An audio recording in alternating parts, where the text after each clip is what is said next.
Hello everyone, welcome back to the channel. In today's video, we are going to understand one of the most important topic of class 10, economics, globalization. This topic is very important for board exam. MCQs and case state based question can be asked from this topic. So make sure you watch this video till the end.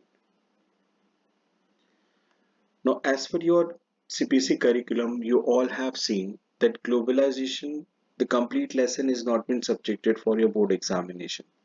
There were few topics.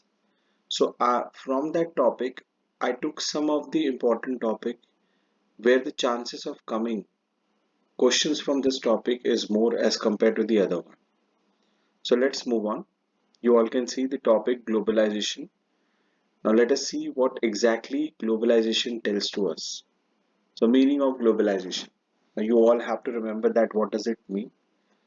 It says that rapid integration or interconnection between the countries. So rapid integration or interconnection makes the same sense that globalization means that connecting with country to country or one country to the another country. Countries now how they can be connected with each other. So they can be connected with the help of trade. Trade can be of goods as well as of services. Foreign investment.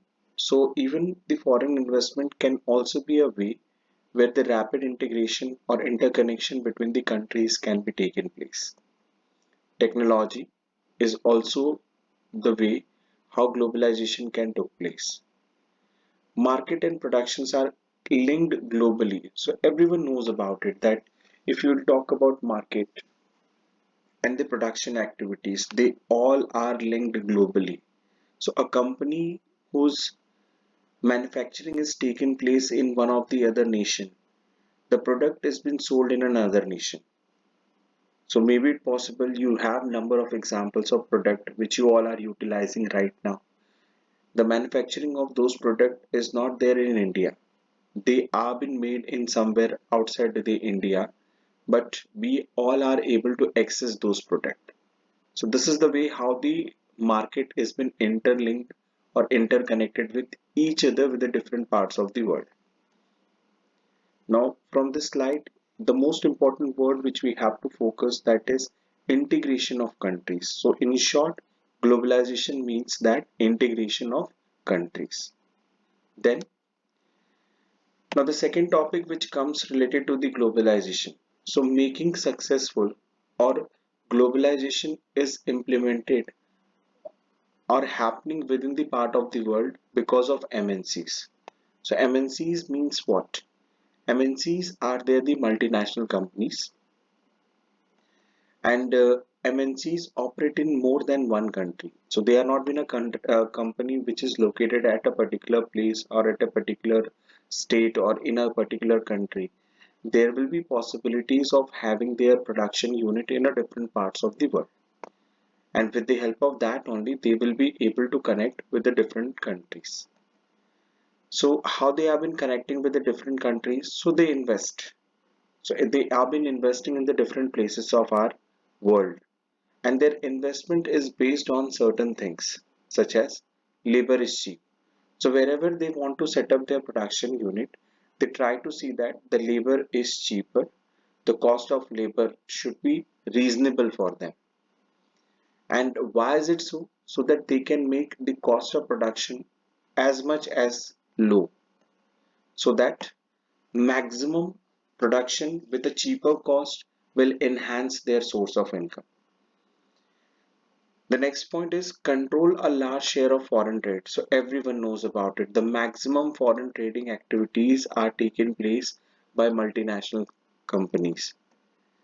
And it also play a major role, as I have told already, that MNCs makes globalization to be possible in all over the part of the world. The example, one of the example which is mentioned in our textbook, as well as you all can see on this slide, Ford Motors produces car in India and export car and parts to the other country. So it is not only the Ford. There are number of companies where the production is taken place in one nation, and the export of their product from that country to the different parts of the world is taking place. Then the next very important topic related to the globalization, it is mentioned in your lesson also, that factors enabling globalization. Now factors enabling globalization means what? So basically they are the pillars or supportive things which makes globalization to be successful. So in that the first thing is there the technology. So if we didn't have a technology developed as well as the advanced technology, development of globalization cannot be possible, or successful ratio of globalization in that country or at that particular place will be very less. Let's go ahead. So improvement in transport technology. So there is an example of transport technology.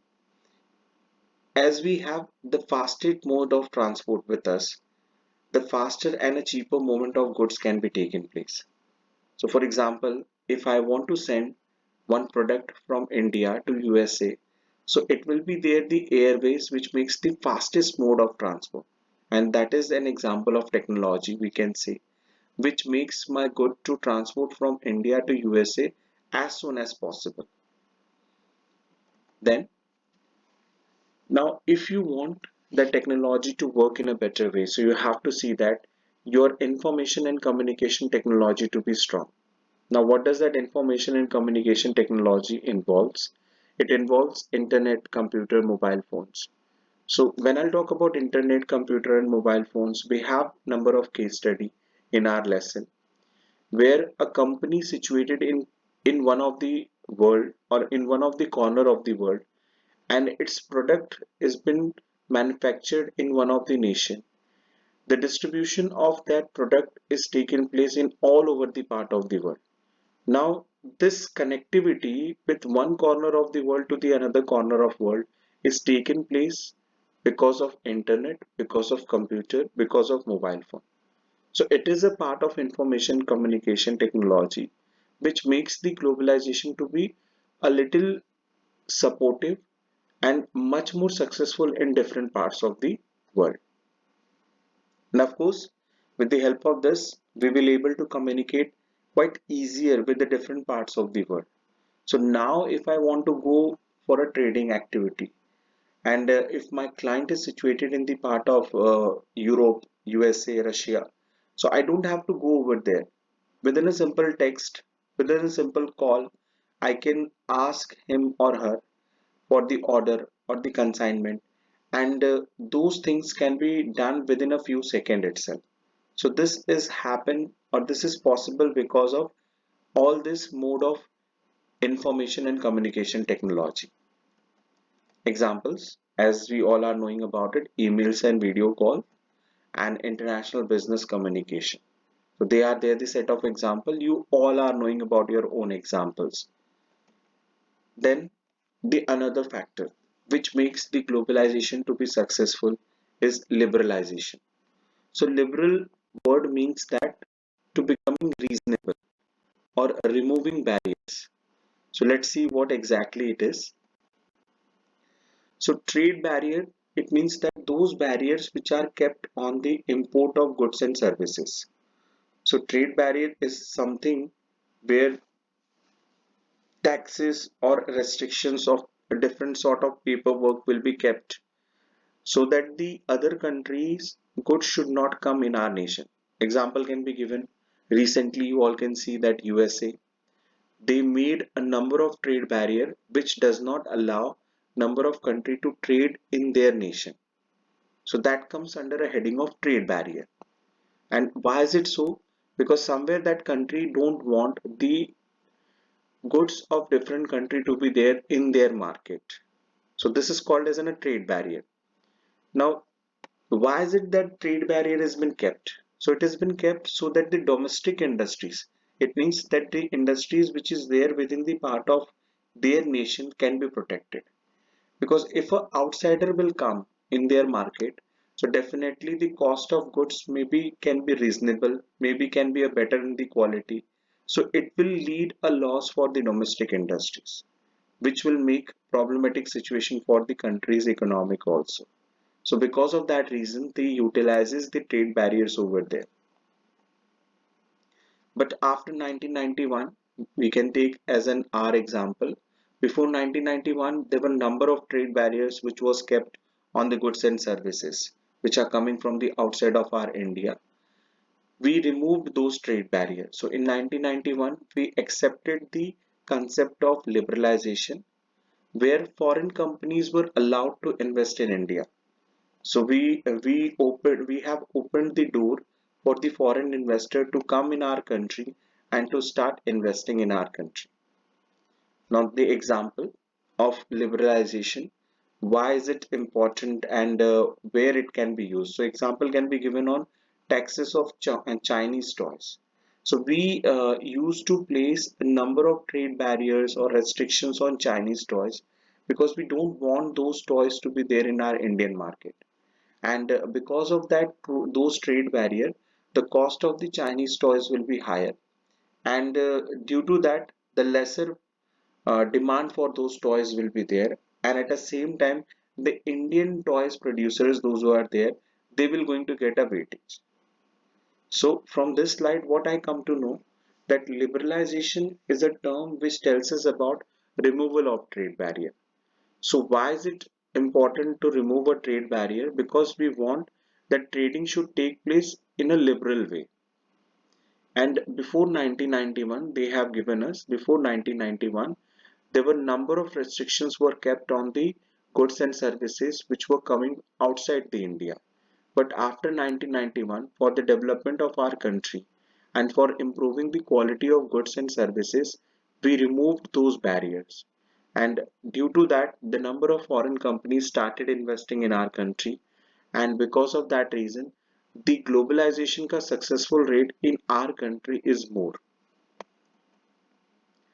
The one of the last topic which we have to prepare, because that can be also be a part of your examination, impact of globalization. So impact means what? It can be a positive impact of globalization, it can be a negative impact. Now let us see that what result will be there if a market will be completely globalized market.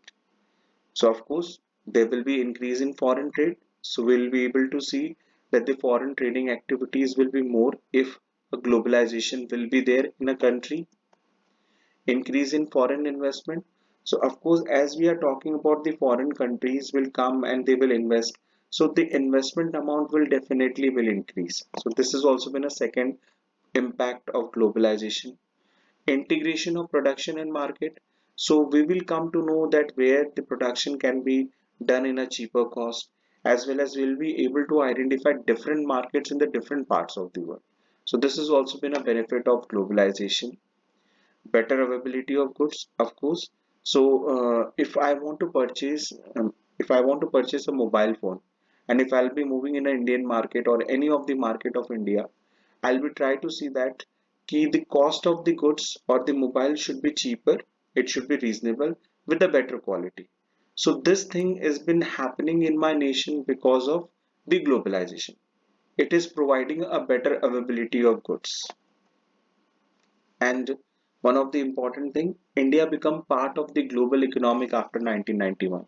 So the globalization makes our country to be visible in terms of trade of goods and services after 1991.